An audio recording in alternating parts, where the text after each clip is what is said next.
আরে ভাই আপনার কি হিসাব পাতি হইলো? আপনারা বলছিলাম যে বয়ম চকলেট দেন আমারে। ভাই ভাই আমি তো ভুলে গেছিলাম, একটা হিসাব করতেছিলাম তো।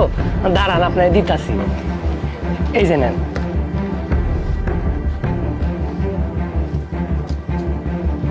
আচ্ছা ঠিক আছে ধরেন।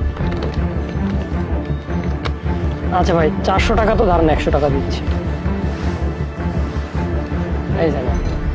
আচ্ছা ঠিক আছে ভাই তাহলে আচ্ছা হ্যাঁ। আবার আসেন ভাই। আচ্ছা ঠিক আছে।